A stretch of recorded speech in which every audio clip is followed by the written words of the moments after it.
Día viernes 28 de febrero 2025, séptimo del tiempo ordinario. Reflexionamos del Evangelio de San Marcos, capítulo 10, versículos 1 al 12. En aquel tiempo Jesús, levantándose de allá, va a la región de Judea y al otro lado del Jordán, y de nuevo vino la gente donde él, y como acostumbraba, les enseñaba. Se acercaron unos fariseos para ponerle a prueba. Preguntaban: ¿puede el marido repudiar a la mujer? Él les respondió: ¿qué os prescribió Moisés? Ellos le dijeron: Moisés permitió escribir el acta de divorcio y repudiarla. Jesús les dijo: teniendo en cuenta la dureza de vuestro corazón, escribió para vosotros este precepto, pero desde el comienzo de la creación, Él los hizo varón y hembra. Por eso dejará el hombre a su padre y a su madre, y los dos se harán una sola carne, de manera que ya no son dos, sino una sola carne. Pues bien, lo que Dios unió, no lo separe el hombre. Y ya en casa los discípulos se le volvían a preguntar sobre esto. Él les dijo: quien repudia a su mujer y se case con otra, comete adulterio contra aquella. Y si ella repudia a su marido y se casa con otro, comete adulterio. Palabra del Señor.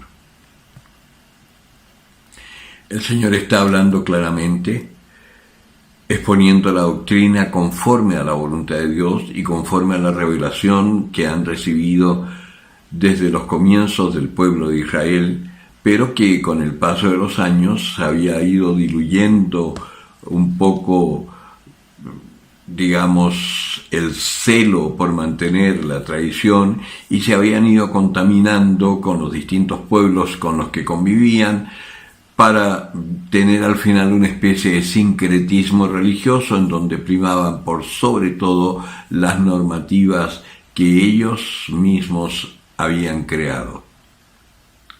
Algo no muy diferente a lo que nos sucede en el día de hoy. Precisamente hemos podido ver en estos últimos 15, 20 años una transformación, por así decir, dentro de la Iglesia, en donde empiezan a imperar criterios que son contrarios a la fe.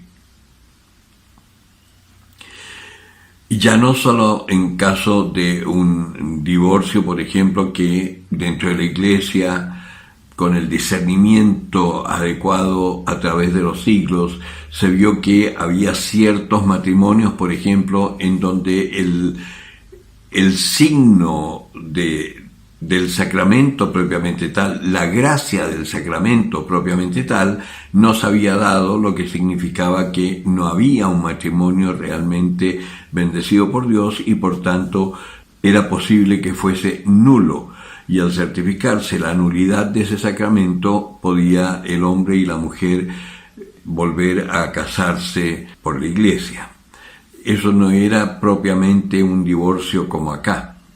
Esta casuística de los judíos con Jesús no era tanto porque les interesara volver a la tradición o mantener la enseñanza conforme a la revelación que habían recibido, sino que más bien era para intentar atraparlo en algo. Y Jesucristo, como siempre, les responde con la verdad, pero los deja un poquitito descolocados.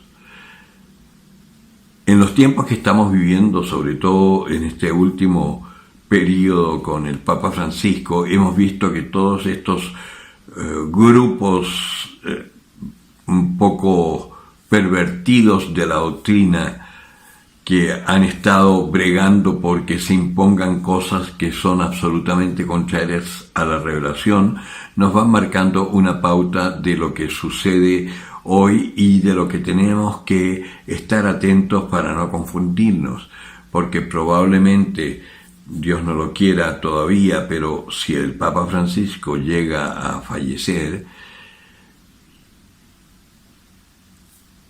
lo que se viene es bastante complicado, porque hay muchas corrientes diversas dentro de la Iglesia en estos momentos que están por el cambio de la revelación, que eso sí que es grave, porque eso significa que entrarían a regir normas que son contrarias a la voluntad de Dios.